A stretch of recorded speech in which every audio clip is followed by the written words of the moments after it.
So for all you that say that land grabs are not happening, y'all need to watch this video because someone has been doing some research and it's actually quite scary how many land grabs have happened. That's what we're going to talk about in this video, ladies and gentlemen, so stick around. Listen properly. When you get into a taxi, you sit down before you get in. Did I hear that correctly? Hello, ladies and gentlemen. Welcome to Newsflash. I'm your host, Joe Emilio. Thanks for tuning in. So here's a thread that I found on X. Thread update: informal settlements in small towns in the Western Cape. Hermanus saw violent land grabs in 2018. Now, let's just have a closer look at these satellite images. Okay, so this is an image from Google Earth. Take a close look at the greenery in the corner there, all right? There's a lot of greenery, forest area. This is what it's like today. Look at that. Look at that greenery is almost gone, ladies and gentlemen. It's almost gone. And if you look a bit to the right here, you can see there's a whole thread of examples of land grabs, which there's Hermanus, there's Grabau. Grabau is also in a situation. Look at that. A lot of greenery. I'm not sure what year this was. Later on, look at that. Look, almost gone. These are all shacks, ladies and gentlemen. Just gone. Clan William, Franschhoek. All right, here's Franschhoek. Pretty, right? Like a lot of greenery as well. Not as bad, but you can kind of see the difference in the top right area, how they've kind of squeezed just at the bottom of the mountain. There's Philliesdorp, Wolseley, Citrusdal, De Doorns, Moor De Doorns, Paarl. Here's George, ladies and gentlemen. This is George in 2005 versus George today. Are you ready? Look at that. I mean, come on. This is outrageous.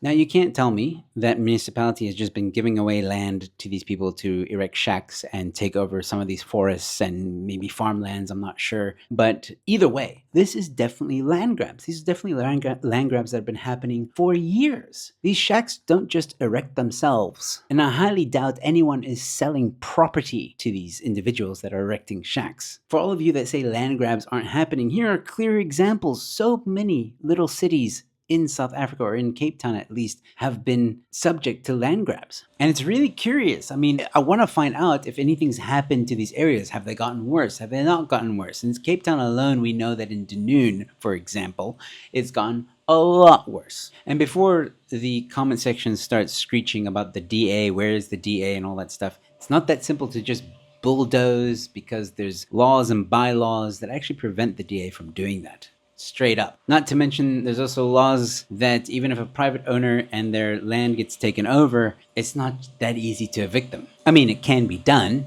but it's not easy. Here's my final example. There are many more, but this one is one that everybody probably knows about. And if you don't know about it, you should know about it, because informal settlements in Cape Town and surrounding areas, the most latest large-scale land grab was the Tygerberg Oval Racetrack in Kraaifontein before 2005 and after 2023. Here's that racetrack in 2005, and here it is after 2023. If this doesn't shock you, I don't know what will. This is insane. And the logistics to try and remove all these people, imagine. And not just that, the DA has a PR nightmare with that, because you know that the left media would love the DA to try and move what looks like over 1,000 people. And then all of a sudden the DA will be accused of, oh no, they're displacing people, they're racist, blah, blah, blah, blah, blah. Meanwhile, it is these people that have taken this land illegally. And this is an example of what makes the Expropriation Act so dangerous, because the owner has basically lost control of his land, and the government can just come now and say, well, we're going to take it for nil compensation. Personally, I'm going to look into this a little bit more. I really want to know more about this story. I might release some kind of documentary-esque video on this.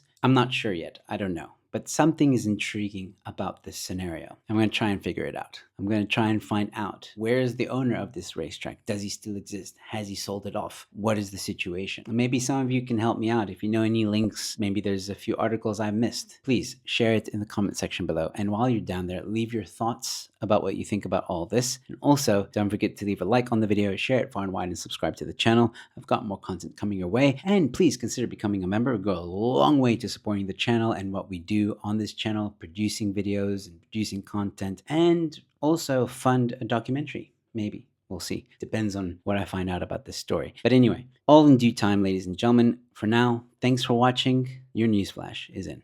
Spam, peanut butter, and chocolate chip cookies. I know you're thinking, this is fake. But not only is it real, it's current. And on their website, we start with a can of Spam. Cut to half-inch cubes, which I think is too big. Still a chance of sentience. Toss the Spam in a quarter cup of brown sugar. Sweetie meaty. And bake for 10 minutes at 425. 3/4 of a cup of butter. Cup of peanut butter. Cream together with 3/4 of a cup of brown sugar. And 3/4 cup sugar. You know, I don't mind this part. Never mind, the meat's done. 2 eggs and a teaspoon of Nilla. For the dry ingredients, 2½ cups of flour. A teaspoon each of floof powder. And soda. And a pinch of salt. Combine 2 cups of chalky chips and the Spam. This is just anomalous behavior. I'm feeling litigious. What is that? 16 minutes at 350. Then baking across America for moral support.